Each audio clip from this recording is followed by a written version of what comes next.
Fala galera, tudo bem? Grande abraço para vocês, sejam todos bem-vindos a mais uma edição do Podjor. Rapaz, eu tô aqui desde o primeiro momento, desde a primeira temporada e nós já estamos no terceiro episódio da 7ª temporada. Muito legal essa parceria feita entre a ACESP, Associação dos Cronistas Esportivos do Estado de São Paulo, e o curso de jornalismo da ESPM São Paulo. Aqui eu já estendo um fraterno abraço a toda a galera, aos professores também, a todos os alunos que já passaram e estão por aqui fazendo um trabalho brilhante. Hoje um grande convidado, mas eu já falo para você deixar o seu like, ajudar também no nosso engajamento, é muito importante. Deixe o seu like para este convidado muito legal. Eu sou Rafael Esgriles, da Energia 97, e nosso convidado é de televisão, então vou tentar mexer pouco meu braço aqui, porque pessoal de televisão manja disso. Agora, a questão do rádio, repórter que mexe a mão, vai para lá, vai para cá. E para me ajudar aqui nessa sabatina muito bacana, o Pedro Morandi, estudante do terceiro semestre de jornalismo. Pedrão, tudo bem com você? Cara, tudo bem, muito obrigado aí, muito feliz em estar aqui, né? Hoje a gente tem a presença do Cauê Dias, que é gerente de redação do Esportes da Globo. Mas ele já foi editor, já foi produtor, já foi chefe de reportagem, já foi gerente de programas também, né? Tudo nesses 22 anos de Globo que você tá aí. Então, muito bem-vindo, Cauê. Tudo nesses 22 anos. Muito obrigado. Primeiro, agradecer e dizer que eu estou impressionado com a estrutura que a SPM proporciona. Acho muito legal, vocês aproveitem, desfrutem muito disso. E também agradecer à CESP, né, pelo convite. É muito legal ver esse apoio de um ao outro para que a gente ajude a formação de novos talentos, de jovens que daqui a pouco vão ser nossos companheiros de mercado, nossos parceiros no mercado de trabalho, e sempre com uma formação muito, muito boa, assim. Então, parabéns pela parceria, muito legal estar aqui, obrigado pelo convite. Legal. Só vou já fazer um primeiro, já, né, para a gente começar o nosso papo, que os Grilis, eu acho que mais do que até o movimento de mãos, o que a gente tem buscado hoje na TV é a naturalidade, essa alegria, a forma como você começou, para mim, acho que isso é o que a gente busca mais hoje em dia na TV, essa naturalidade, a gente poder se comunicar de forma orgânica, né, vamos dizer, com o público de casa. Eu acho que isso já diz um pouco do momento em que a gente está vivendo na comunicação como um todo. Exato. Já antecipa um pouco, né, o papo dizendo isso, que eu acho que é essa naturalidade que a gente vai ter aqui ao longo do podcast, que eu acho que tem que ser o nosso caminho. Eu acho que essa empatia, né, você trazer o jeito de comunicar que a gente gosta de fazer, falando de futebol, falando de esporte, como a gente troca ideias com amigos, com as amigas, com o pessoal que gosta do futebol. Então, nada melhor que uma linguagem assim que se aproxima disso. Perfeito. Né? E eu acho que isso já é um pouco da troca que existe entre as redes sociais, entre a TV, entre todos os meios de comunicação. Acho que eles, ao longo do tempo, eles vão se encontrando e se adaptando com aquilo que está fazendo sucesso, com aquilo que o público quer. Porque eu acho que sucesso pode dar a impressão que a gente vai atrás de alguma coisa, de uma fórmula mágica. E não é. Sucesso é aquilo que o público escolheu, aquilo que o público quis ver, aquilo que o público tem acompanhado. Então, eu acho que um pouco já quebrando um pouco a pauta aí, só para já dar um trabalho para você, Pedro. Quebrando um pouco a pauta, eu acho que é isso que a gente tem visto cada vez mais e buscado cada vez mais, especialmente na TV ali, nos produtos que a gente faz. E sucesso também é ficar na maior empresa de comunicação do Brasil há mais de 2 décadas, há 22 anos. Isso é sinônimo de sucesso. Fala um pouquinho o que é trabalhar no Grupo Globo em diversas frentes, como o Pedrão acabou de falar. Então, isso para mim o sucesso é o orgulho, que eu acho que quando você olha lá para trás, né, o Cauê do começo da carreira e por tudo que já passou, por todas essas funções, o que é trabalhar no Grupo Globo e os desafios de 22 anos? É difícil de fugir do óbvio, que é, claro, realização de um sonho, né? Então, no primeiro momento, quando eu entrei como estagiário lá. No primeiro momento era aquele encantamento de chegar a trabalhar na Globo, de fazer o Globo Esporte, o programa que eu corria para casa para ver, de trabalhar no Arena Sport TV, né? Que era o programa que eu já na faculdade ficava louco assistindo. Então, acho que no primeiro momento foi esse encantamento de estar no lugar em que eu sempre sonhei e que acompanhava. E ao longo de todo esse tempo, tem sido a continuação desse sonho, desse prazer. Assim, eu tenho muito prazer em trabalhar na Globo. Eu até estava recentemente conversando, em 2024, participei da cobertura das Olimpíadas de Paris. E assim, e aquilo lá me deu uma sensação de novo do menino que tinha entrado na Globo, né? Com a mesma vontade, o mesmo encantamento de fazer isso. Então, acho que ao longo desses 22 anos, uma coisa que eu cultivo e que eu acho que continua é essa, toda vez entrar lá e saber da responsabilidade que né? Tá na maior empresa de comunicação, do que significa cada passo que a gente dá na Globo, cada ação que a gente faz lá dentro, mas também continua sendo prazeroso. Eu acho que isso é o que eu mais destaco, assim, continua sendo legal, continua sendo desafiador, né? Porque a cada dia a gente, enfim, é imposto por novos desafios são impostos. Enfim, da minha trajetória eu marco muito isso, assim, de continuar tendo muito prazer no que eu faço, muita vontade de continuar fazendo. Boa. E, Cauê, bom, como a gente já falou, você está há bastante tempo na Globo. Sim. Tem algum momento, assim, que te marcou mais? Alguma coisa que você fala, isso daqui representa a minha trajetória aqui, minha passagem na Globo? Eu tenho alguns momentos, né? Ao longo de 22 anos você vai colecionando algumas passagens. Mas, assim, a gente acaba sendo sempre marcado pelos grandes eventos, né? Quando você está nos grandes eventos, quando você participa da cobertura de grandes eventos, todos eles vão te marcando. Eu digo de Copa do Mundo, Olimpíada, tudo isso vai te marcando muito, né? Você fica muito na memória. Mas eu também, estava até conversando um pouco antes aqui, acho que um ponto muito importante para mim foi a minha entrada no Esporte Espetacular. Né? Eu entrei como estagiário, cumpri o ano de estágio da Globo, fui contratado, fiquei 2 anos trabalhando em diversos produtos do Sport TV. À época, as redações eram separadas, né? Cada plataforma tinha a sua estrutura, a sua redação. Então, eu fui convidado para a redação do Esporte Espetacular. E aquilo ali, para mim, foi uma mudança, foi uma guinada, porque o Esporte Espetacular me permitiu desenvolver na produção, na edição, né, fazer reportagens, permitiu conhecer lugares, conhecer entrevistados, personagens. Então, esse para mim é um fato, né, uma mudança de chave ali que para mim foi muito importante e me ajudou a construir o que viria depois. Aí já numa fase, já saindo, vamos dizer, da produção de conteúdo 100% do tempo, para uma fase já de gestão, né, primeiro na edição como editor executivo do Esporte Espetacular, depois como chefe de reportagem, enfim, depois programas e agora na chefia de redação do Esporte em São Paulo. E quando a gente fala de emissora de televisão, a gente fica só no produto televisivo, a gente não fica no produto escrito. Perfeito. Mas são diversos profissionais que trabalham ali na parte de redação, de edição, né? E mais do que tudo, desculpa te cortar, e mais do que tudo hoje, por exemplo, na redação de São Paulo, que eu gerencio, estão comigo os produtores de TV, os editores de TV, os repórteres, os cinegrafistas, mas também toda a equipe do GE. Globo. Que legal. Então, na verdade, hoje... pensando no macro mesmo, pensando no macro. Já é uma reestruturação, né? Um olhar da Globo que vem desde 2017, dessa junção de redações para que uma colabore com a outra. Eu acho que hoje faz muito mais sentido a gente... Claro, cada um tem sua especificidade. O repórter, o setorista do site, do GE. Globo, que cobre o São Paulo, ele tem que ter... Ele não pode estar misturado com outras coisas, né? Ele tem que estar dedicado a esse setorismo. Mas ele também não pode estar distante daquilo que a gente vai fazer para o Globo Esporte do dia seguinte. Exatamente. Né? Não adianta cada um correr para um lado. Então, é uma coordenação pensar nos esforços, produtos também, né? É pensar em como... Vamos dizer uma notícia do momento. Como a gente pode noticiar sobre o Arboleda em diferentes plataformas e de diferentes maneiras. O que interessa, então, para o GE. Globo, nós vamos ser mais específicos. A linguagem. A linguagem, exato.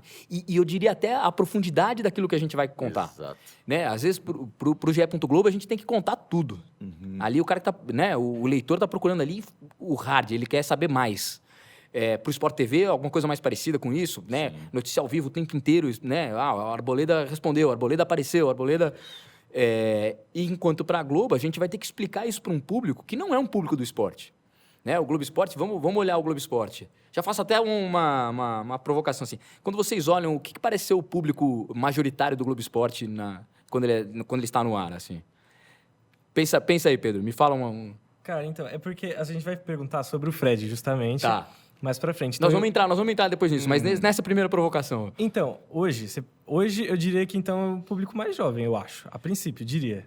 Vou te surpreender. O público majoritário de TV naquele momento do Globo Esporte é um público feminino, mais velho de classes C, D e E. Que tá na hora do almoço, que às vezes é aquela senhora que gosta de futebol, que tá no momento de almoço e não quer uma linguagem de tática. Matou, é isso. Então, olha como o Globo Esporte ele tem que procurar transmitir essa notícia. Estou usando a Arboleda como exemplo, mas a notícia do Arboleda. Mas eu não posso partir do princípio de que aquele telespectador, aquele público, ele já sabe o que sabe o público do Sport TV. Ele nem quer saber o que sabe o público do Sport TV, ou nem quer saber o que sabe o público do GE. Globo.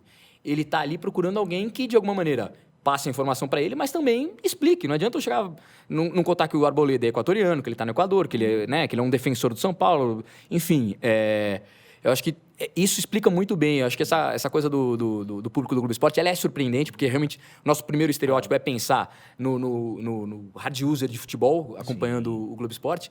E, na verdade, ele é um público mais velho, feminino, que foge daquele estereótipo que a gente pensa e que assim, é isso, é a dona de casa que acompanha. Exato. E a gente tem que explicar que, às vezes, nessa atualidade das redes sociais, a gente precisa explicar. Quando a gente fala que aquela senhora é a mulher que tem mais de 40 anos... Às vezes até mais de 40. Até mais de 40, né? Às vezes 50, 60, Perfeito. Que está em casa, que não tem a leitura. Então, a gente precisa explicar hoje, né, o que acontece, porque senão a gente pode cair num viés que hoje na rede social é muito complicado. Mas a gente tem que explicar o público, porque é um nicho que a gente tem que abordar, que não está acostumado com a linguagem com a do linguagem, futebol, com tatiquez. Perfeito. Então, a gente precisa entrar... E mais do que acostumado, ela não quer.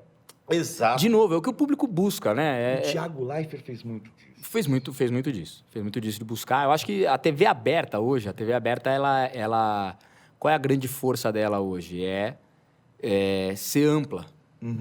Falar com todos os públicos. Porque a rede social, ela fala com o nicho. Exato. E a TV aberta, ela fala com o amplo. Então, a gente, do mesmo jeito que a gente tem que ser amplo no Globo Esporte, o Jornal Hoje, em seguida, tem que ser amplo também. Para explicar todas as minúcias do que está acontecendo no Irã. A TV aberta precisa ser ampla. A TV aberta precisa ser ampla. Ela tem que ser... Para explicar tudo o que está acontecendo no Irã, não adianta ele não pode chegar lá com o tatiquês da guerra. O Globo News. Não adianta ele chegar lá com o tatiquês da guerra que ninguém vai entender nada. Você vai falar para um público muito restrito. Então, do mesmo jeito que a gente tem que explicar, que a gente tem que ser aberto a esse público, o Jornal Hoje, em seguida, tem que ser aberto ao público também para falar da guerra, da economia, do que está acontecendo no país e, de novo, do esporte, porque isso também está na nossa redação, né?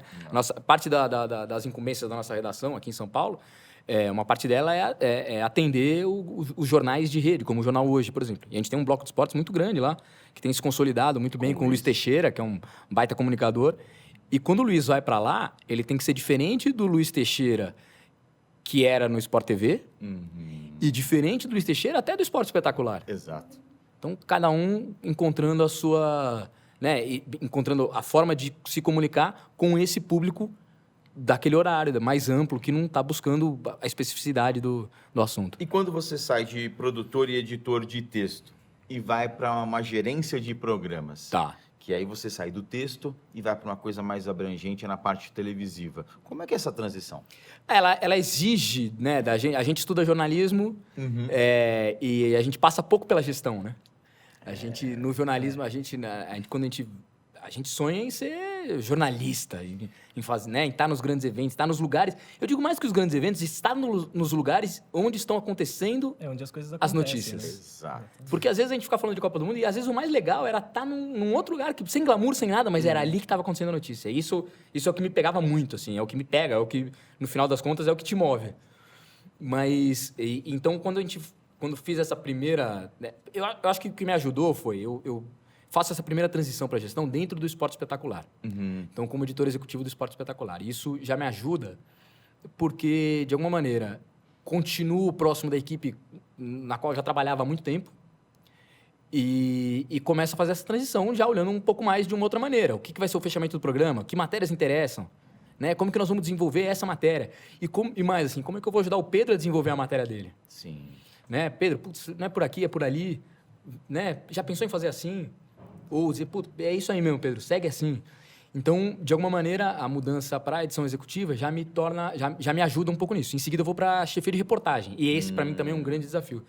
Porque até então, quando eu vou para a edição executiva do Esporte Espetacular, aquilo lá eu dominava, eu sabia, fazia 10 anos que eu fazia aquilo, conhecia as pessoas que estavam lá, isso era mais fácil. Mas quando você vai para reportagem, e aí na equipe que eu comandava ali tinha Mauro Naves.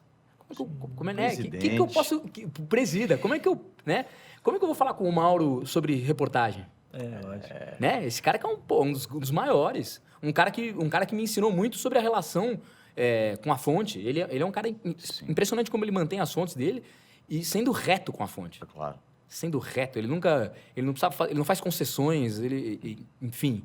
Então, para mim, esse foi um outro desafio. Quando chega na chefia de reportagem, como é que eu abordo o Mauro Naves e falo para ele, pô, isso aqui funcionou, isso aqui não funcionou?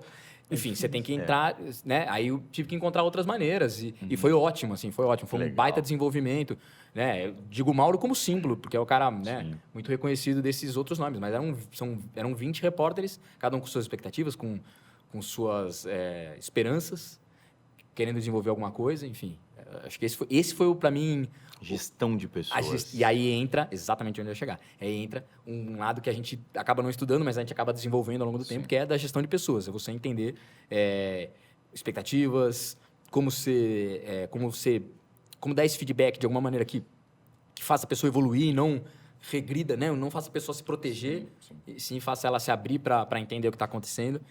Isso, ao longo do tempo, tenho tentado desenvolver. Né? Até então, com 20 repórteres, e hoje com 109 pessoas na redação da Globo de São Paulo, da redação do esporte. Né? Então, ao longo do tempo, você vai tendo que desenvolver, e com acertos e erros, buscando aprimorar isso. Sensacional. Certo. E, Cauê, a gente está vendo nos últimos anos aí muita mudança nas transmissões esportivas, né? Tá. Muito por conta dos streamings também. Perfeito.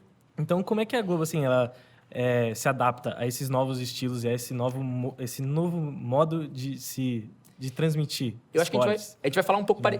A resposta vai ser um pouco parecida com aquela que eu estava dando sobre redação. Ah. Eu acho que cada plataforma vai ter sua cara. Não à toa, a GETV tem uma cara diferente da transmissão da Globo, que é diferente da transmissão do Sport TV.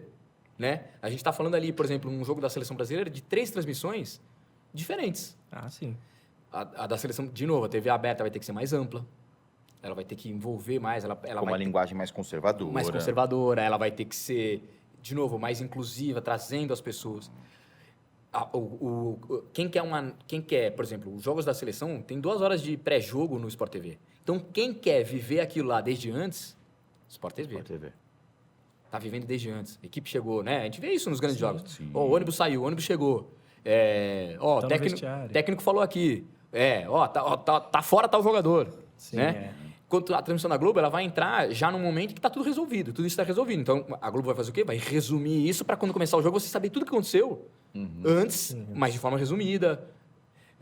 E a GETV vai fazer isso também, vai ter mais espaço, né? Óbvio, um streaming permite, não tem uma grade tão fechada quanto a da TV, isso é um outro fator que muitas vezes faz a Globo entrar mais cedo ou mais tarde, né, no pré-jogo, mas só que de outra maneira, Sim, com outra linguagem, Aí chove.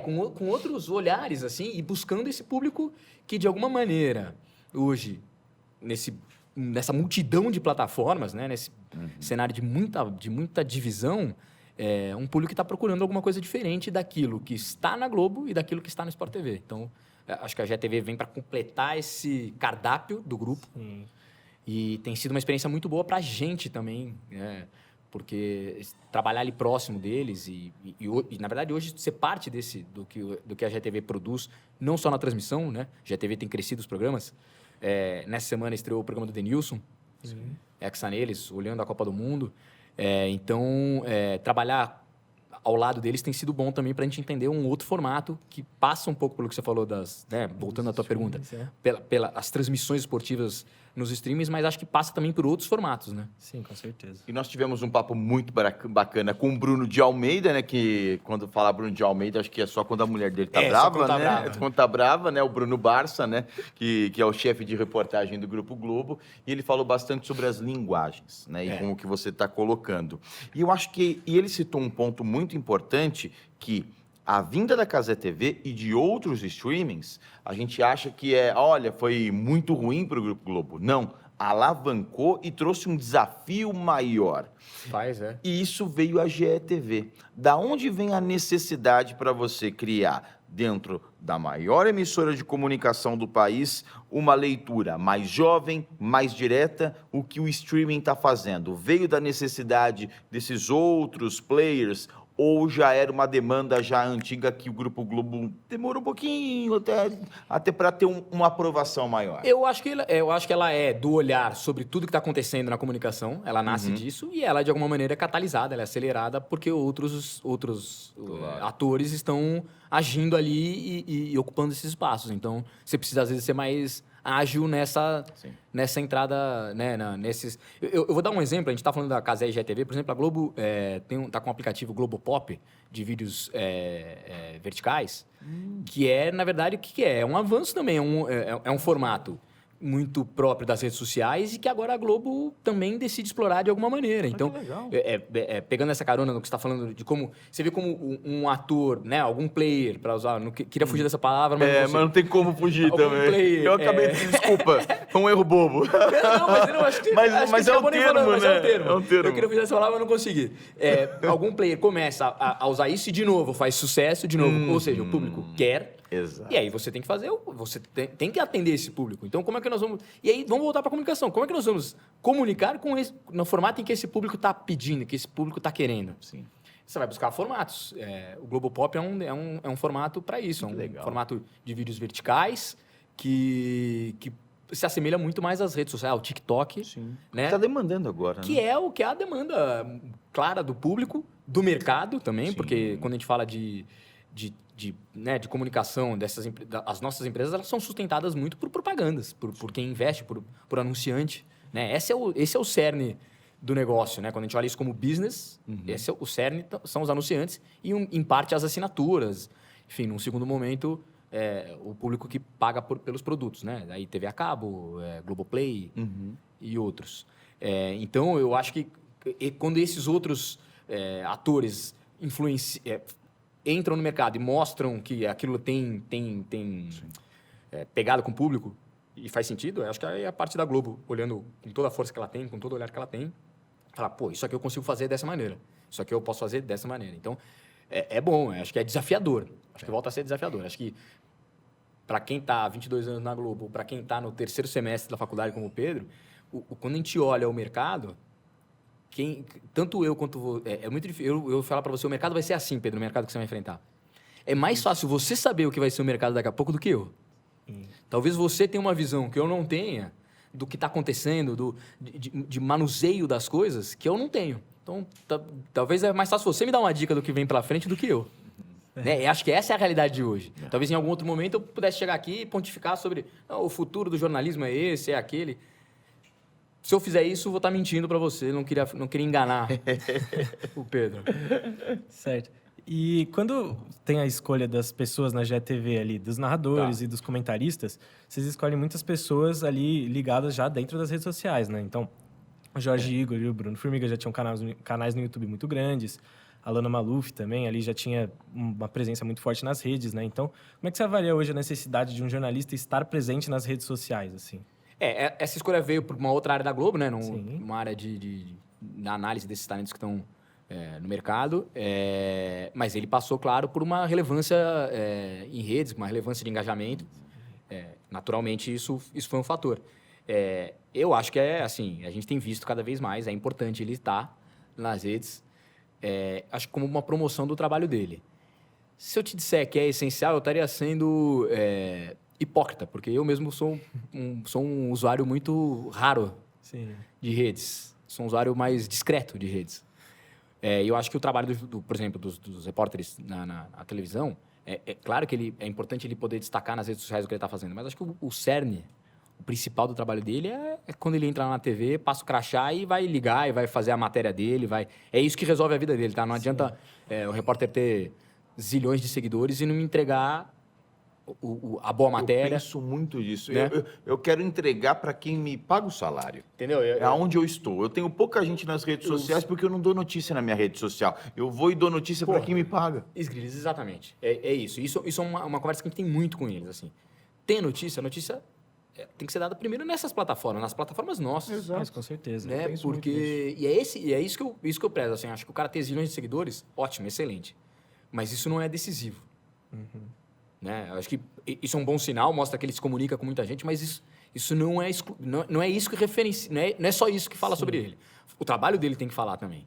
Então, a gente tem grandes repórteres lá, grandes jornalistas, porque a gente está falando de reportagem que é o que aparece mais no vídeo, mas a gente tem grandes jornalistas, grandes produtores, grandes editores, que devem ter 10 seguidores. Né? O cara vai lá, posta uma vez a cada semestre. E seguem sendo grandes jornalistas. Se de alguma maneira isso, para ele, se ele conseguir reunir isso e mais o engajamento, parabéns, ótimo. Mas não, acho que primeiro vem o seu trabalho e aquilo que você faz. E o que os Grilles falou é perfeito, assim, tem uma confusão, e é natural, tá? Não é apontar o dedo, mas é natural que hoje, de novo, nessa mistura em que ninguém sabe qual o futuro, então eu vou me valer de todas as plataformas, mas é difícil. Né? Então eu vou dar notícia aqui, vou dar notícia na minha rede. E tem uma mistura entre essa... vou me esticar um pouquinho nessa resposta, porque mas é importante. É uma tese que eu tenho, que eu acho que as redes ajudaram a diminuir, a derrubar as paredes entre o que é público e privado. Então, muitas vezes, todos nós tendemos a transformar em privado aquilo que é público, ou aquilo que deveria ser publicado em outro lugar, eu vou publicar na minha rede. Isso está errado, tem uma confusão aí. Certo. E acho que ela se reflete na outra ponta, quando muitas vezes na TV, eu converso muitas vezes com os apresentadores, com os repórteres, eles confundem aquilo que é privado, assim, aniversário do não sei quem. Para o grande público não interessa, que é aniversário da sua tia. Sim. Mas é uma confusão que hoje eu acho que acontece. Porque na rede social dele, desculpa, quem segue esse cara lá na rede social quer saber do aniversário da tia dele. Ou pelo menos está interessado na vida dele. Exato. Quando ele fala isso na TV, ele está, na verdade, servindo a uma parte ínfima do público e deixando a outra parte, uma parte gigantesca do público, dizendo, pô, não precisava saber dessa data. Eu penso que quando você dá uma informação, você vai ficar refém daquilo, porque todo dia não tem informação precisa, importante para você dar na rede social. Não tem como. Você não tem. Você não vai ter informação bombástica todo dia. E aí vai cair na armadilha. Isso. E você vai ser todo dia, você vai ser cobrado a dar isso aí. E outra, tem 1 milhão de seguidores. Pode escrever que 700 mil são perseguidores e não são seus seguidores. Essa é a leitura. Que é um outro, claro. Exatamente. Então você vai ter mais haters do que pessoas que gostam do seu trabalho. Outra realidade clara da rede social. É outra realidade. E nós estamos aqui com o gerente de redação do Grupo Globo, esse papo muito bacana com o Cauê Dias aqui. Então vai lá, deixa o seu like, muito legal, muito bacana. 22 anos na principal emissora, isso é sinônimo de sucesso de comunicação no Brasil. Avanço de tecnologia, vamos seguir nesse ponto aí. As plataformas digitais vivem uma nova fase, a gente vê que o jornalismo é em 2019, 2020, pré-pandemia, e agora é um jornalismo completamente diferente, muito pela demanda da pandemia, das redes sociais. Mas o que você percebe de principais características? Antes da sua resposta, um VT sobre isso, sobre as novas características e a nova fase do jornalismo que nós separamos para você.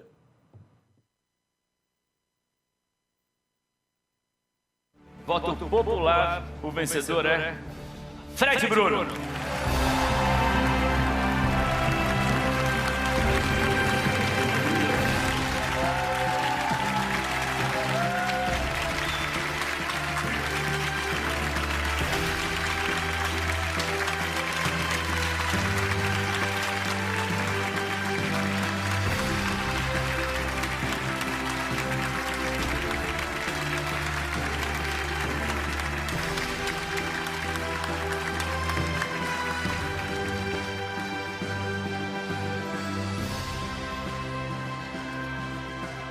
Fred! Eu conheço muito pouco do Fred. que não é Fred o nome dele. Não é. Né? Que a gente já tem que contar desculpa se eu cheguei pra você e falei que o nome dele não é Fred, mas o nome dele não é Fred, é Bruno. Bruno Carneiro, e é engraçado só pegar a carona, muitas vezes, às vezes chegam aprovações, coisas lá, coisas de sistema dentro da Globo que caem pra mim a aprovação, e que chega lá, Bruno Carneiro, Carneiro, e me dá uns 2 segundinhos de tela azul, assim, falando, meu, quem é? Não, agora eu lembrei e tal, então, porque não é Fred.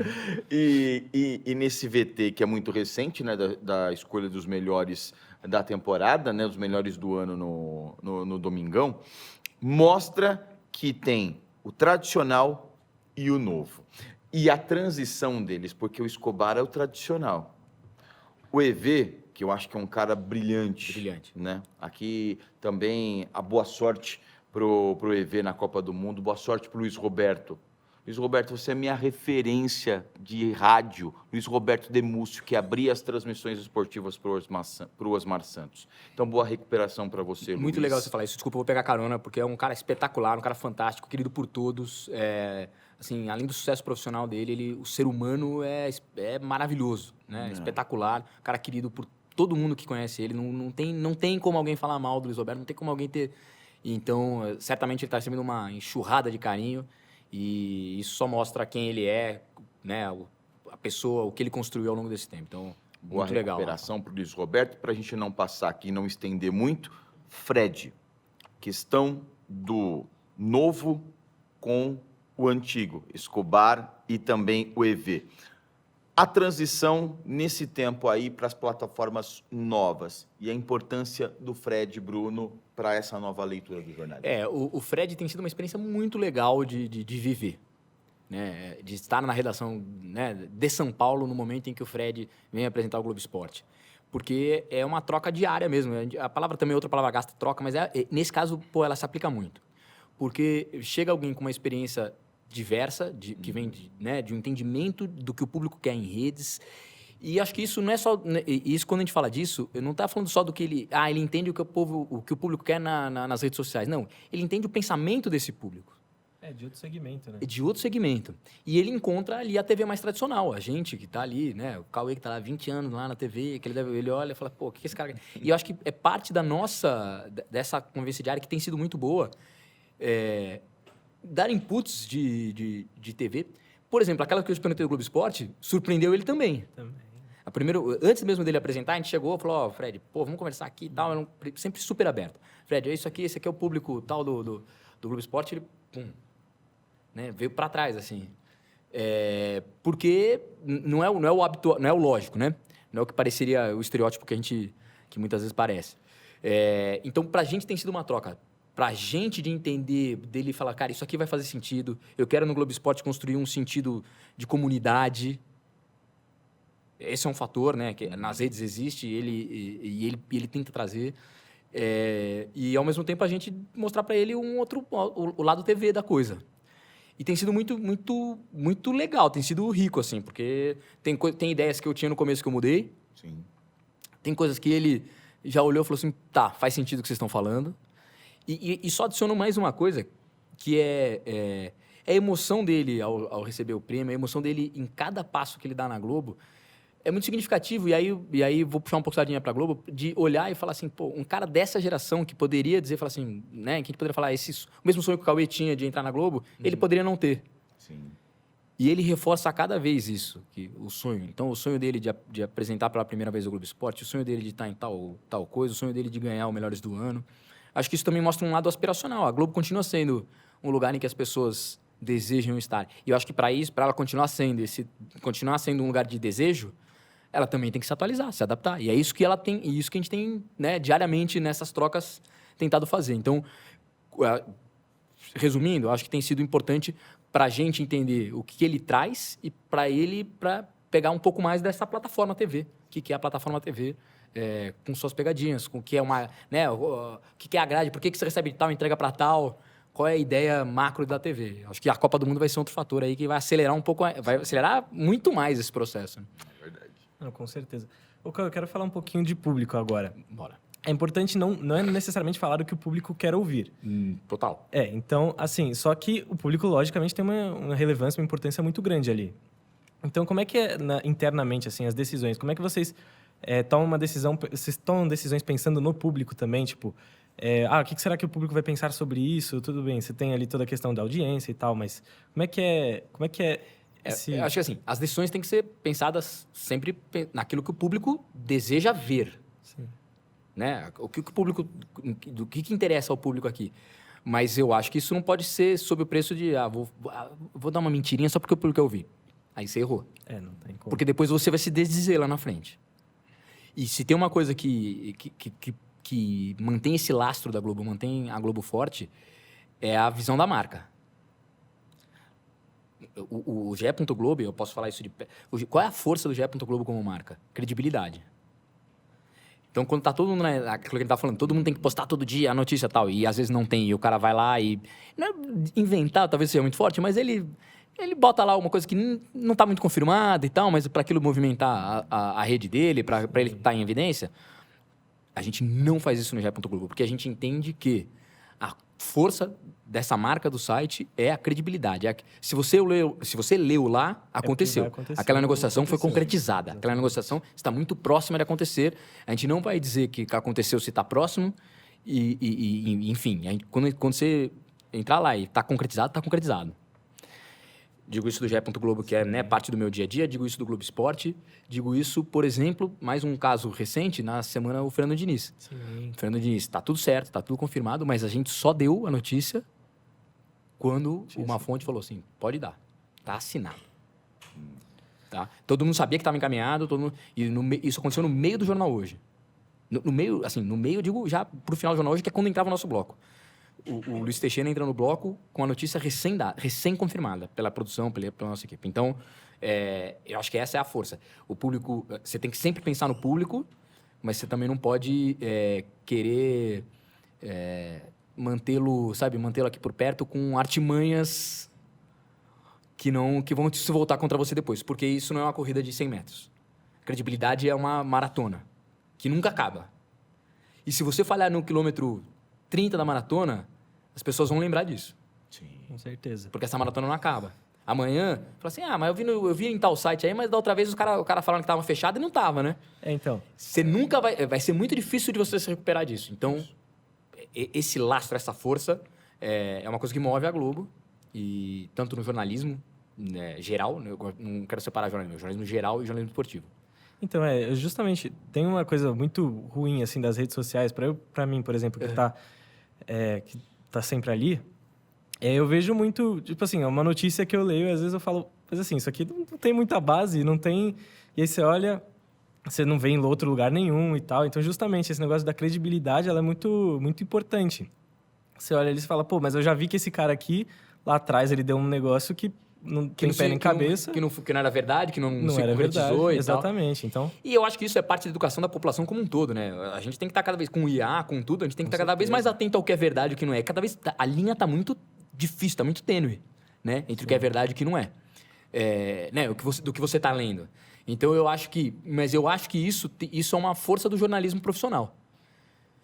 Na medida em que, se eu tenho dúvida de tudo que está acontecendo, eu preciso ter meu porto seguro. Falar, o que você faz quando você lê a notícia desse cara dizendo tal coisa? Você vai procurar em algum lugar que você acredita. Confia, exatamente. Que você confia. Essa é a força do jornalismo profissional para mim.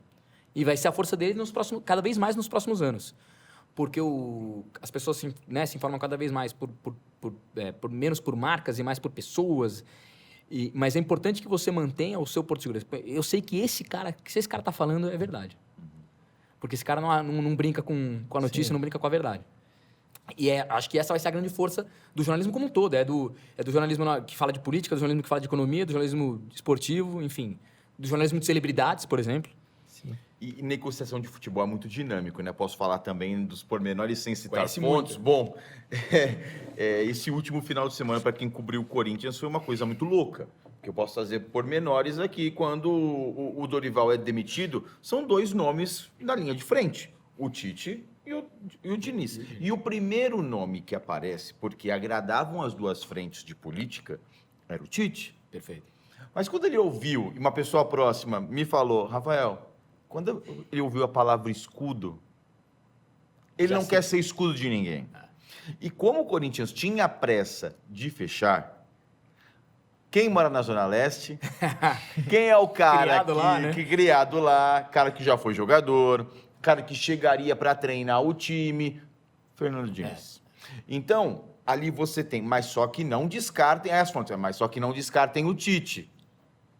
E aí ficou uma coisa muito paralela, para e passo, e a incerteza da diretoria do Corinthians chamou muito a atenção. Tá. Mas só que queriam fechar. Perfeito. Então, em um momento era o Tite um pouquinho cabeça na frente, aí um pouquinho do Fernando Diniz, mas a gente sabia que eram essas duas frentes. Mas o Fernando Diniz sempre esteve um pouco à frente porque era a predileção da diretoria. Da diretoria. E aí, mas puxando pro lado, né, nessa hora do mercado, às vezes um empresário pode ligar. Qual a tua isso a experiência atrás? Exato. A entender quem tá querendo usar, quem tá querendo cavar, alguma coisa que com duas ligações você fala assim, o cara me passou uma furada aqui.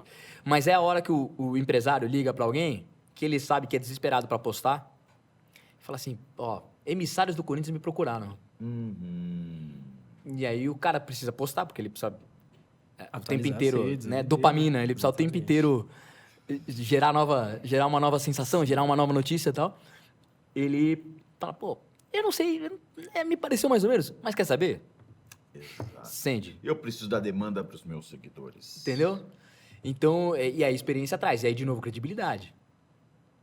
Eu acho que esse é o ponto, Pedro. E eu, na transmissão, eu falei muito disso. Eu não tenho pressa para dar informação. Eu vou dar informação quando tiver aqui a certeza. Mas agora, a diretoria não tem certeza. Então, por que eu vou tomar essa questão, essa frente, né? A gente tem que tomar muito cuidado. Então, para você checar informação é a primeira coisa, porque o seu nome... É a mesma coisa de você manter o nome sujo, de falar, eu pago depois. Não, o seu nome é sua credibilidade. Então, é uma grande lição. E cada vez mais, né? Então, cada vez mais a gente tem profissionais que são a marca... Ele é a marca. Né? E se ele se sujar... É ele por ele. É ele por ele. A marca... E assim, acho, um outro cuidado daí das empresas é que muitas vezes elas podem ser arrastadas junto com essa marca. Né? Se essa marca fica suja, ela também pode ser. Então, acho que é um cuidado das empresas cada vez maior de novo, nesse mundo cheio de informação para todo lado. Direito de transmissão. Onde meu jogo vai passar? Cara, esse fatoraço, onde vai o campeonato vai passar? Para a Globo, ter o direito de comunicação, essa disputa, como é que foi visto internamente? Eu acho que quando a gente olha o mercado internacional, vamos lá, o que hoje, com essa, vou usar de novo a fragmentação da atenção, né? Nessa economia da atenção, tudo fragmentado, o que faz as pessoas sentarem ao mesmo tempo no mesmo lugar para assistir a mesma coisa? Poucas coisas. Exato. O esporte é uma delas. Não à toa os valores do contrato da NFL chegaram ao que chegaram, da NBA chegaram ao que chegaram, da Premier League e de todos os campeonatos. Porque hoje, poucas coisas continuam fazendo todo mundo ter que sentar né, ter que olhar a mesma emissora no mesmo horário, porque a emoção. Você vai ver o VT da final? Ninguém vai ver o VT da final. Então, isso fez o valor do esporte, o valor da transmissão ao vivo, ser elevado à enésima potência. E isso mexe no mercado. Porque, ao mesmo tempo, legal, isso vale muito. Mas quem banca isso? Isso é muito importante. Ele tem que ser saudável economicamente, ele tem que pagar a conta no final do mês. Porque a gente já viu empresas que se arriscaram nesse mercado, gastaram, e falaram, depois eu vou buscar no mercado. E não acha. Então tem que ser uma decisão muito bem pensada. Eu acho que quando a gente olha o histórico da Globo, hoje ela está num equilíbrio de isso aqui faz sentido, isso aqui eu consigo buscar no mercado, ótimo, fechei. Loucura não vai fazer. Eu acho que esse é o grande cenário, mas eu dou esse cenário internacional porque eu acho que é isso que movimenta. Sim. O valor do esporte hoje é esse. Num momento em que está cada um olhando para uma tela única, sozinho, você compra um negócio, você exibe um negócio que todo mundo quer ver ao mesmo tempo. Isso tem valor inestimável. E, Cauê, quais são os grandes desafios de manter a Globo como a casa do futebol brasileiro? Porque, tudo bem, vocês têm 9 dos 10 jogos da rodada e 8 com exclusividade, né? Então, assim, continua sendo a casa do futebol brasileiro. Mas como mantém isso? Como manter isso? Como mantém? Eu acho que é um pouco do que eu estava falando, de continuar sendo saudável. Eu acho que a Globo, ela preza pela brasilidade. A Globo é uma das forças da Globo. A gente tem, né, a gente concorre hoje com empresas de todos os lados do mundo, mas a Globo, ela é a empresa brasileira que está nessa briga. DNA brasileiro, que entende. Ninguém contou as histórias do Brasil como a Globo. Juro, tirando não é né, usando a camisa da Globo, mas ninguém contou as histórias do Brasil como a Globo contou. Ninguém. Então, a memória afetiva, a memória do povo brasileiro está muito ligada nas Copas, nas novelas, nos programas. Está muito... né, Os acontecimentos. Os acontecimentos, exato, verdade. Morte do Senna. Bem lembrado. Né, enfim, todo mundo, as memórias... A Globo contou muito a história dos brasileiros. Então, eu acho que essa é uma força da Globo e é uma força que a Globo quer manter. Então, eu acho que ser a Casa do Futebol Brasileiro é parte desse DNA brasileiro da Globo. Certo. E tem uma história importante aí, Pedrão, que você vai contar aí de uma coisa que voltou para casa, né? Exatamente. Então, vamos passar o segundo videozinho aí? Bora. Segundo VT. A volta da Fórmula 1 para a Mamãe Globo, Exatamente. né? É isso aí que a gente vai falar. A pergunta vai ser essa. Então, porque desde 2021 a Globo não estava transmitindo, mas voltou agora esse ano e a gente já tem algumas narrações históricas como essa aí, né? Então, assim, fala pra gente da volta da Fórmula 1 pra Globo e da importância, né, de ter ela como um dos esportes no catálogo. Uma das atrações da Globo. Exatamente. Vamos por partes, então. Primeiro, acho que é o universo devolvendo cashback pro Everaldo, que é um cara também muito espetacular. Com certeza. E que tinha um apaixonado por Fórmula 1 e por NFL, né? E os dois acabaram vindo pro Grupo Globo de alguma maneira, pra Globo de alguma maneira, né?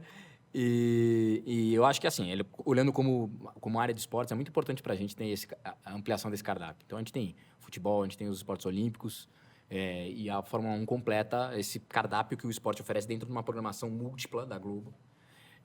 Isso é importante. Mas cai muito naquilo que a gente estava falando, de ele vir num momento em que... num formato em que não seja uma loucura. Exato. Eu acho que essa é o mais legal dele da volta da Fórmula 1 para a Globo, olhando da perspectiva Globo, é que ele acontece de uma maneira madura, com um formato que funciona a todos, que, de alguma maneira, potencializa o Sport TV, que potencializa a Globo.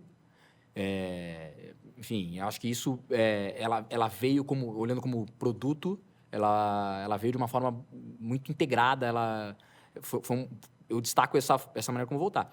E eu acho que agora, para a gente, é a gente fazer bem a cobertura dessa Fórmula 1, né? Desse novo mundo da Fórmula 1.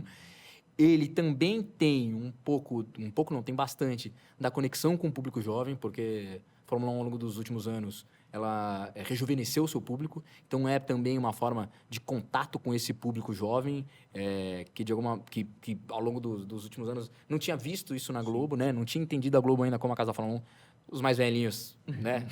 Todas as memórias de Fórmula 1 estão ligadas à Globo. E eu acho que é a gente retomar um pouco desse caminho de contato com o público a partir da Fórmula 1. Uma Fórmula 1 com novas regras, com novos ídolos, e que falam para esse público jovem também. Então, acho que envolve todos esses aspectos. Como esporte, né? Como área de esporte da Globo, excelente, muito bom de poder ter a Fórmula 1 de volta. E você citou a NFL, né? O primeiro jogo foi no ano passado aqui com Packers e Eagles, né? Nessa primeira imersão da NFL no Brasil. Para quem gosta de futebol americano, como eu gosto, como muita gente aprecia e consome o mercado do futebol americano.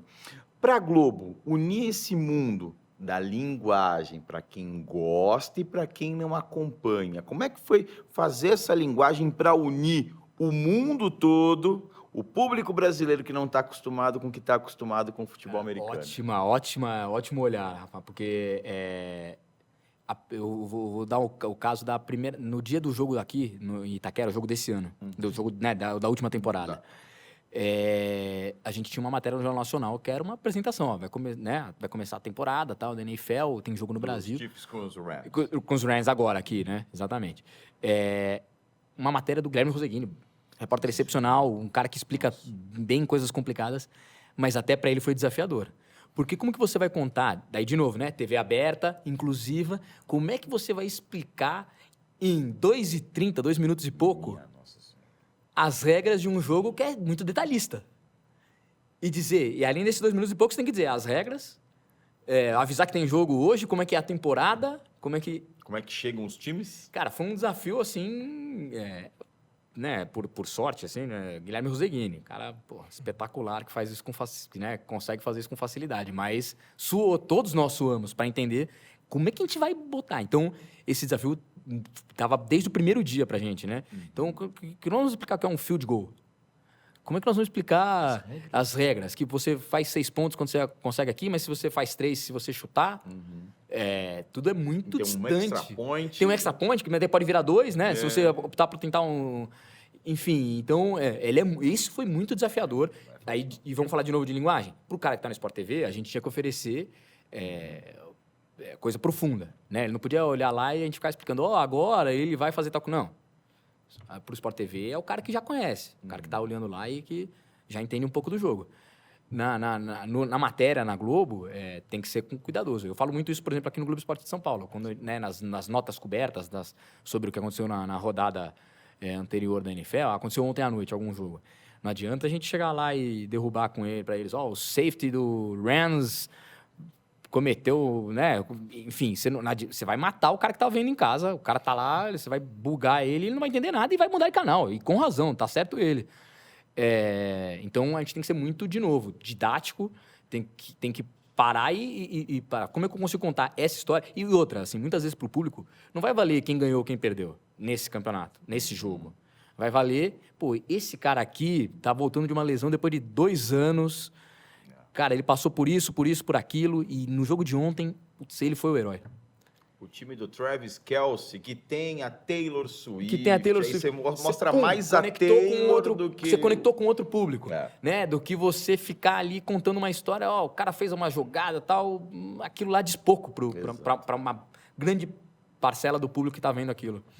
Um desafio. Então a gente volta para coisa da linguagem. Sim. Até porque tem poucos paralelos para traçar com outros esportes, né? É muito difícil, né? Assim, a Fórmula 1 o brasileiro entende ali, e outra, é uma corrida. Quem chegou na frente ganhou. Né? Não tem muito diferente disso. A NFL é muito detalhista, é muito cheio de coisas.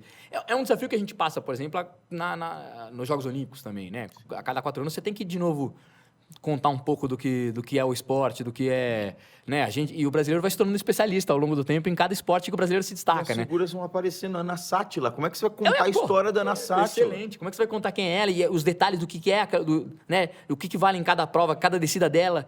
Então, você tem que... É um desafio que acontece a cada 4 anos e, no caso da NFL, vem agora anual, né?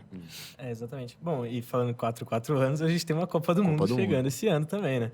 E você vai gerenciar uma redação nesse período. Você já parou pra pensar como vai ser isso? Não, é sempre muito, muito corrido, desafiador, mas é muito bom. É aquilo que eu falei. São os grandes eventos que marcam as passagens da carreira.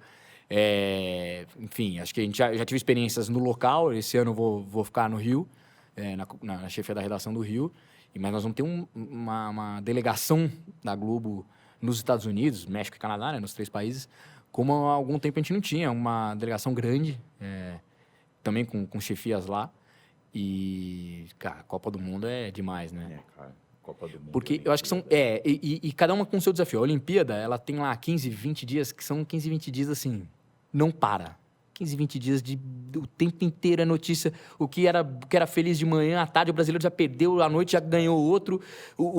Né, o humor vai mudando ao longo do dia 10 vezes. Porque tudo acontece... Em 10 minutos tá tudo mudando. A Copa do Mundo, ela talvez seja o desafio seja essa cobertura mais longa. Essa Copa do Mundo são 40, né? Começa dia 11 de junho e 19 de julho, afinal. Você vai ter 40 dias ali de janela ali. E como que você mantém a atenção ao longo desses 40 dias? Como que você mantém a equipe também pronta para isso? Porque isso é desgastante. A cobertura de Copa do Mundo, de Olimpíada, é de manhã até a noite, dormiu um pouquinho, acordou... Tá cobrindo de novo, né? E viaja, né? A Olimpíada tem... Apesar de todo ser concentrado, a corrida ser concentrada, você está na mesma cidade, em geral. Na Copa do Mundo, você fez um jogo aqui, acordou de manhã, viajou para outro lugar, né? A gente teve esse desafio na Copa da Rússia. Cara, a Rússia foi uma loucura. A Rússia é um país, é um continente inteiro. Então, a gente tinha esse deslocamento das equipes, é muito complicado. E nós vamos ter, literalmente, um continente inteiro mobilizado agora para uma Copa, né? Então, acho que tem esses desafios. A Copa vai ser demais. Mas mais especificamente, são 109 dentro de uma redação e mais alguns vão estar nos Estados Unidos, no México e no Canadá, outros no Rio de Janeiro. Como vai funcionar a redação para você gerenciar? Como é que vai ser essa divisão? Assim, a gente tem as equipes no local, vão produzir para todas as plataformas. Então, o repórter que está lá, ele entra no Globo Esporte, ele entra no Sport TV. A gente tem a gente se separa em duas frentes ali, é Seleção Brasileira, muita gente cobrindo Seleção Brasileira, e outras seleções, que aí estão espalhados. A gente entendeu como um macro de cobertura que não fazia sentido ficar deslocando muito, porque a gente teve problemas na Copa do Mundo de Clubes, a gente enfrentou problemas de deslocamento, muitas vezes parada em aeroporto, e está tendo, né? Esse está sendo um problema dos Estados Unidos agora. Então, eles vão estar mais... a gente definiu ali como clusters. Então, eles vão estar mais próximos de... Quem está nessa cidade só se desloca de carro para outra. Então... Pensando na logística. Na logística, para facilitar. Então, a gente não vai cobrir por seleções. Por exemplo, em 2014, eu vou pegar eu cobri a Argentina do dia que a Argentina se apresentou em Ezeiza até a final no Maracanã. Porque a gente cobria seleções. A gente estava no Brasil, a gente tinha uma outra possibilidade de estrutura. A gente marcou, vamos dizer, individual. Agora a gente vai marcar por zona. Se a gente olhar, agora tem essa mudança. Então, e aí o pessoal que fica aqui, né, para as equipes aqui no Brasil, são cada vez mais importantes, porque a gente, hoje com a tecnologia, não faz sentido hoje mandar um contingente, por exemplo, de editores para o local. Com a tecnologia a gente consegue gerar esse material está aqui no Brasil em segundos, em tempo real ele está aqui no Brasil. Então, a gente consegue estruturar melhor estando aqui no Brasil.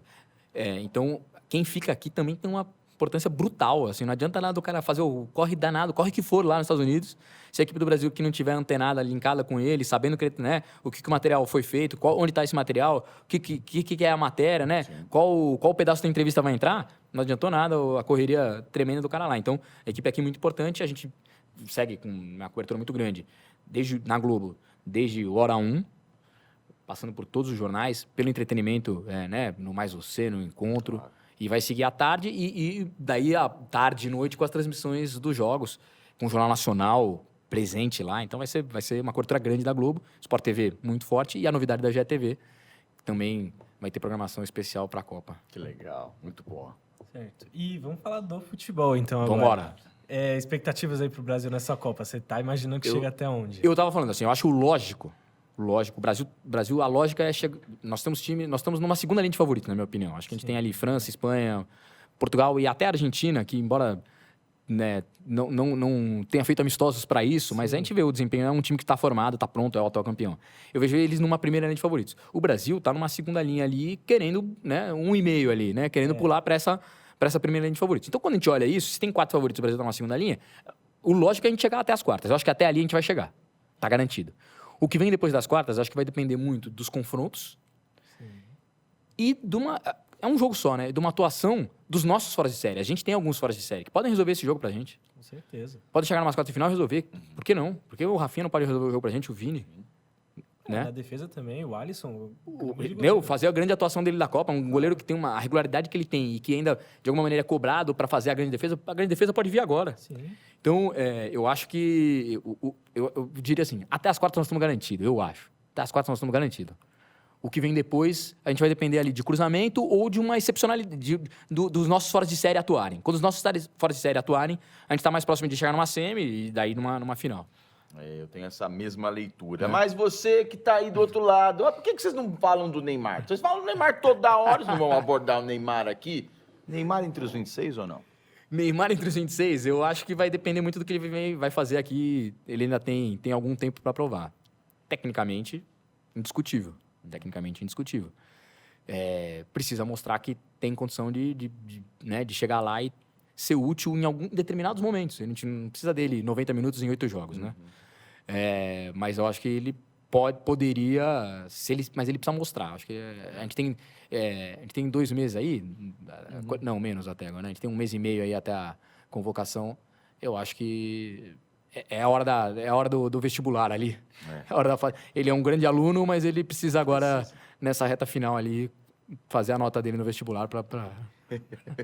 Ele não é um aluno que, ao longo da trajetória escolar dele, sim, maravilhosa. Mas agora está sendo testado efetivamente. De alguma maneira, a gente precisa entender se ele consegue chegar lá com fazer a prova na ESPM. Para entrar na ESPM, para poder conhecer esse estúdio todo aqui. Olha, você foi bem os 3 anos do colégio, mas agora você entra na ESPM, e aí? E aí o funil aperta. Cauê, no primeiro episódio dessa temporada do Pod Hora, a gente recebeu o Bruno Barça, o Bruno Almeida. Sim, trabalha com a gente. E ele falou das teorias de Barça sobre Copa do Mundo aqui. Ele tá divulgando essa, então. Ele tá divulgando. E aí ele fala que justamente desde 1978 uma seleção não é campeã com mais de 3 jogadores ofensivos. Você já ouviu falar dessa teoria lá dentro, assim? Eu ouço ela diariamente. Né? Eu ouço ela diariamente. E minha visão é que, infelizmente, ele tende a ter razão. É, né? então. Os fatos históricos dão razão a ele. Pô, mas tá na hora da gente quebrar essa teoria, até pra ele poder parar de falar dessa teoria. Então, né? eu tenho uma teoria também, que é basicamente, esse tipo de teoria serve pra ser quebrada. Porque tá, tudo bem, desde Exato, 78, mas exato. assim, isso não quer dizer necessariamente Mas que... historicamente ela tem se ela tem fortalecido, relevância. assim, ela tem relevância e isso tem mostrado. São muitas edições de Copa, mas isso não pode ser um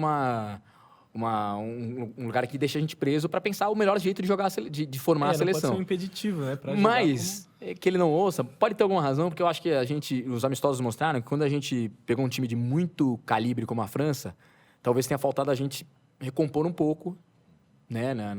Quando a gente deu espaço, a França foi lá e matou a gente. Então talvez seja uma maneira, quando a gente pegar esses times, talvez na primeira fase não faça tanta diferença. Seja ótimo a gente se impor, a gente chegar lá e dominar o jogo e matar o jogo logo. Mas talvez contra esses times de maior calibre, em que um vacilo te mata, te tira da Copa, um pouquinho mais de cautela não faria mal. até porque na Copa do Mundo tem que jogar também quem tá melhor ali, né? Então... Eu acho que o próprio Tite falava disso, né? Que a lição dele de 18 para 22 foi entender que não dá tempo de esperar. Quem não tá bem no momento tem que sair, o outro tem que entrar, porque a Copa do Mundo é muito rápida, 8 muito jogos, dinâmica, né? entendeu? E muito dinâmica. No caso dele eram 7 ainda. Ainda eram 7. E ele mesmo, né? A experiência de um treinador que viveu aquilo. Não se esperar... E quando a gente ganha em 94, quando a gente ganha em 2002, os técnicos têm essa visão também, né? Em 94, de alguma troca rápida. Ó, esse cara não tá rendendo, vamos mexer. A própria Argentina, na última Copa. A própria Argentina, muito bem lembrado, Pedro. A própria Argentina. Chegou na hora do sufoco, ele acreditou no time dele. Perde pra Arábia Saudita na estreia, muda tudo pro segundo jogo e dali... E o time se encaixa ainda... Não tem espaço pra teimosia. É isso. Exatamente. Isso. Não, mas esse cara vai dar certo. Assim, é muito rápido. Se ele não tá bem ali... Muito rápido. Bem lembrado da Argentina. Foi o fator decisivo para a Argentina encontrar o time que viria a ser campeão do mundo. Sim. E agora uma leitura muito legal, muito importante. Estou muito à vontade para falar, porque na família tem a Cristiane, então a Cris lá atrás... ali foi cortando o mato junto com outras meninas, chegando à seleção brasileira, desmistificando muita coisa, e eu acompanho o futebol feminino e a leitura da que a Globo tem nos últimos anos de importância de colocar a seleção brasileira à frente para essa leitura mais macro, e chegando também no Sport TV com os campeonatos internos. Qual a expectativa do Grupo Globo para a Copa do Mundo no ano que vem, a Copa do Mundo aqui no Brasil, a Copa do Mundo feminino? Eu acho que ter uma Copa aqui no Brasil... pra gente já é maravilhoso. E eu acho que a gente entende como uma grande chance desse produto explodir, da gente levar isso para todos os lados. Então, a gente, óbvio, ainda olhando muito a Copa masculina está muito próxima aqui, mas certamente ele vai ter o olhar de um evento grandiosíssimo para a Globo. A Globo vai se preparar para essa Copa do Mundo feminina, de como ela se preparou para a Copa de 14, enfim, para outros grandes eventos que aconteceram aqui. E isso vai estar exposto, né? Vai estar refletido na cobertura, na grade, no dia a dia. Então, acho que isso, pra gente, é um grande... eu, particularmente, torci muito, né? Na época em que estava decidindo a série, torci muito para que fosse aqui, porque eu sabia que isso significaria muito pra gente, jornalista. Peso, né? Pra gente, né? A gente ter essa oportunidade de cobrir uma Copa do Mundo de novo aqui no Brasil, pô, muito legal, né? Então, eu particularmente, torci muito para que viesse, porque já imaginava que a Globo viria forte, e ela vai forte na cobertura. E, de novo, em todas as plataformas, e a gente vai estar desde o começo, assim, essa semana amistosa da seleção, a gente exibindo na TV aberta, FIFA Series. Não chegam a ser amistosos, né, mas... Enfim, isso é parte do dia a dia da Globo, como a cobertura dos campeonatos nacionais, né? Muitas vezes vão para a TV aberta, o Sport TV semanalmente. Eu acho que eu olho, assim, agora eu vou até tirar um pouco a Globo. O Cauê, olho como uma grande oportunidade de a gente levar isso para um público maior ainda. Muito legal. E acho que de quebrar alguns últimos preconceitos e tabus que ainda tem. Exato. Eu acho que ela pode servir para quebrar todas essas... Para alavancar. Para alavancar, sabe? Quebrar algumas coisas que ainda... Alguns olhares ali ainda ruins que ainda teimam em acontecer, em existir, mas eu acho que a Copa vem para ser um eventaço. Gostou, Pedrão? Ótimo, foi excelente. Bom demais. Bom, então muito obrigado, Cauê, por ter vindo aqui no ótimo. Pod Jor, que é uma parceria da ACESP, com o curso de jornalismo da SPM São Paulo, né? Então muito obrigado por ter vindo aqui, foi uma honra ter você aqui. Pedro, parabéns. Cara, muito legal. Aproveite essa estrutura da SPM aqui. Você tem um ótimo caminho. Tá muito bem entrevistador. E tá com um mestre muito bom também ao lado, né, Rafa? Não, Parabéns, Pedrão, cara. arrebentou. Muito legal estar aqui, Parabéns, cara. viu, Pedrão? E é muito legal ver os apresentadores aqui que são estudantes, são alunos desinibidos, soltos. Então, essa safra dos alunos que vem por aí com os novos jornalistas. É terceiro semestre? Terceiro Não, já vamos assinar um contrato antes. Aí, Garantir, tá né? vendo? Já vou garantir quando ele possa fazer o estágio lá, a gente já... Né?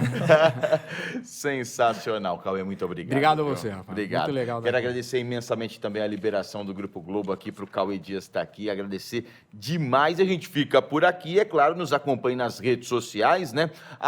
@PodjorFC no Instagram e no TikTok, e no YouTube também, basta pesquisar por Podjor FC. E como os antigos falam que ninguém faz sucesso sozinho, tá a Exatamente. galera aí que ajudou a fazer esse Podjor muito bacana. Aplausos para vocês também, porque é muito bacana o trabalho que vocês fazem, muito legal, e a galera tá aí. Então vou passar aqui nossa ficha técnica rapidinho. A apresentação foi minha, do Pedro Morandi e do Rafael Sgrilles. Roteiro de Guilherme Pimentel, Sara Guimarães e Pedro Morandi. Produção de Rafaela Caldas.